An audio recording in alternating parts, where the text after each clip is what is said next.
Hi friends, ನಮಸ್ತೆ. Welcome to Shri vloggers and trends. ನಾನು ನಿಮ್ಮ ಯಶಸ್ವಿನಿ ದೀಪಕ್. ಇವತ್ತು ಮತ್ತೊಂದು ಹೊಸ ರೆಸಿಪಿ ಜೊತೆ ನಾನು ನಿಮ್ಮ ಮುಂದೆ ಬಂದಿದ್ದೀನಿ. ಹಾಗಾದರೆ ಬನ್ನಿ ನೋಡೋಣ ರೆಸಿಪಿ ಯಾವುದು, ಹೇಗೆ ಮಾಡೋದು, ಏನೇನು ಇಂಗ್ರೀಡಿಯೆಂಟ್ಸ್ ಬೇಕು ಅಂತ. ಮೊದಲಿಗೆ ಇದರ ಹೆಸರು ಆಲೂ ಪರೋಟ. ಇಲ್ಲಿ ನಾನು ಅರ್ಧ ಕೆಜಿ ಆಲೂಗಡ್ಡೆ ತೊಗೊಂಡು ಹೆಚ್ಚಿ ತೊಳೆದು ಹಾಗೆ ಕುಕ್ಕರಲ್ಲಿ ಹಾಕಿ ನೀರು ಮತ್ತು ಉಪ್ಪು ಸೇರಿಸಿ 2 ವಿಸಿಲ್ ಕೂಗ್ಸಿದ್ದೀನಿ. ಕುಕ್ಕರ್ ಕೂಲಾದ ನಂತರ ಆಲೂಗಡ್ಡೆನ ತಣ್ಣೀರಲ್ಲಿ ಹಾಕ್ಕೊಂಡು ಅದು ತಣ್ಣಗಾದ್ಮೇಲೆ ಆಲೂಗಡ್ಡೆ ಸಿಪ್ಪೆ ತೆಗೆದು ಇಟ್ಕೊಂಡಿದ್ದೀನಿ. ಸಿಪ್ಪೆ ತೆಗೆದಿರೋ ಅಂಥ ಆಲೂಗಡ್ಡೆನ ಚೆನ್ನಾಗಿ ಸ್ಮ್ಯಾಶ್ ಮಾಡಿ ಇಟ್ಕೋಬೇಕಾಗತ್ತೆ.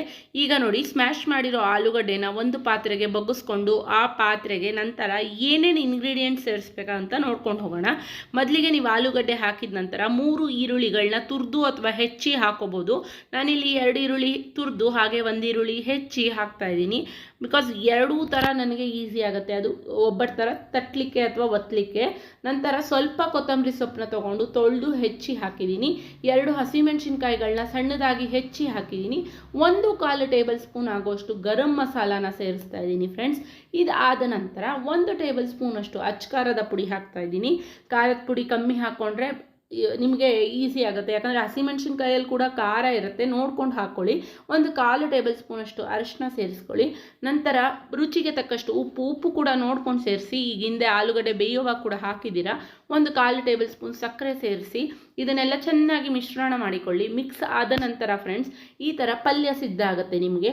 ಈ ಪಲ್ಯ ಸಿದ್ಧ ಆದ ನಂತರ ಇದನ್ನು ಒಂದು ಬದಿಗೆ ಇಡಿ. ಒಂದು ಸೈಡಲ್ಲಿ ಇಟ್ಟಿದ ನಂತರ ಮತ್ತೊಂದು ಪಾತ್ರೆ ತೆಗೆದುಕೊಂಡು ಈ ಪಾತ್ರೆಯಲ್ಲಿ ನೀವು ಗೋಧಿ ಹಿಟ್ಟನ್ನ ಕಲಿಸ್ಕೋಬೇಕಾಗತ್ತೆ. ನಾನು ಇಲ್ಲಿ ಅರ್ಧ ಕೆಜಿ ಗೋಧಿ ಹಿಟ್ಟಿಗೆ 1/4 ಟೇಬಲ್ ಸ್ಪೂನಷ್ಟು ಸಕ್ಕರೆ ಹಾಗೆ 1/4 ಟೇಬಲ್ ಸ್ಪೂನಷ್ಟು ಪುಡಿ ಉಪ್ಪು ಹಾಕಿ 200 ml ಅಥವಾ 250 ml ಆಗುವಷ್ಟು ತಣ್ಣೀರನ್ನ ಹಾಕಿ ಚೆನ್ನಾಗಿ ಚಪಾತಿ ಹಿಟ್ಟಿನ ಹದಕ್ಕೆ ತಂದು ಕಲಿಸ್ಕೊಂಡು ಇಟ್ಟಿದ್ದೀನಿ. ಹಿಟ್ಟು ಕಲಿಸಿದ ನಂತರ ಮೇಲೆ 1 ಟೇಬಲ್ ಸ್ಪೂನ್ ಎಣ್ಣೆ ಸವರಿ ಇಡಿ, ಆಗ ನಿಮಗೆ ಪರಾಟ ಸಾಫ್ಟ್ ಆಗುತ್ತೆ. ಈಗ ನೋಡಿ, ಫಸ್ಟ್ ಲೇಯರ್ ಆಫ್ ಪರಾಟ ನೀವು ಒತ್ಕೊಳ್ಳುವಾಗ ಸ್ವಲ್ಪ ಮಂದಕ್ಕೆ ಒತ್ಕೊಳ್ಳಿ, ತಿಕ್ಕಾಗಿದ್ದಷ್ಟು ನಿಮಗೆ ಫಿಲ್ ಮಾಡಲಿಕ್ಕೆ ಈಸಿ ಆಗ್ತಿದೆ.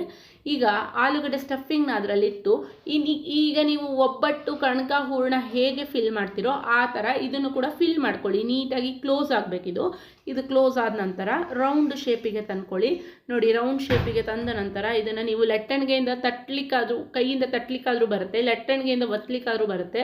ನಂತರ ಇದನ್ನು ತವಕ್ಕೆ ಹಾಕಿ ಮೀಡಿಯಂ ಫ್ಲೇಮಲ್ಲಿ 5 ರಿಂದ 6 ನಿಮಿಷ ಎಣ್ಣೆ, ಬೆಣ್ಣೆ, ತುಪ್ಪ ಯಾವುದಾದ್ರೂ ಹಾಕಿ ಬೇಯಿಸ್ಕೋಬೋದು. ನಾನಿಲ್ಲಿ ಎಣ್ಣೆ ಹಾಕಿ ಬೇಯಿಸಿ ಅದನ್ನು ಮಧ್ಯಕ್ಕೆ ಕಟ್ ಮಾಡಿದ್ದೀನಿ. ಈಗ ನೋಡಿ, ಸರ್ವಿಂಗ್ ಪ್ಲೇಟಲ್ಲಿ ಸರ್ವ್ ಮಾಡ್ತಾ ಇದ್ದೀನಿ. ಎಷ್ಟು ಚೆಂದ ಕಾಣ್ತದೆ ಅಲ್ವಾ. ನಾನಿಲ್ಲಿ ಮಸಾಲೆ ಇರೋ ಆಲೂಗಡ್ಡೆ ಜೊತೆ ಅದನ್ನು ಸರ್ವ್ ಮಾಡ್ತಾ ಇದ್ದೀನಿ ಮೇಲೆ ಬೆಣ್ಣೆ ಹಾಕಿ. ನೀವು ಕೂಡ ಈ ರೆಸಿಪಿನ ಟ್ರೈ ಮಾಡಿ ಫ್ರೆಂಡ್ಸ್, ಹೇಗಿದೆ ಅಂತ ನನ್ನ ಕಮೆಂಟ್ ಬಾಕ್ಸ್ನಲ್ಲಿ ಬರೆದು ತಿಳಿಸಿ. ಈ ವಿಡಿಯೋ ನೋಡೋದಕ್ಕಾಗಿ ಧನ್ಯವಾದಗಳು. ಮುಂದೆ ಮತ್ತಷ್ಟು ಹೊಸ ರೆಸಿಪಿಗಳ ಜೊತೆ ನಾನು ನಿಮ್ಮ ಮುಂದೆ ಬರ್ತೀನಿ. ಪ್ಲೀಸ್ ವೆಯ್ಟ್ ಮಾಡಿ.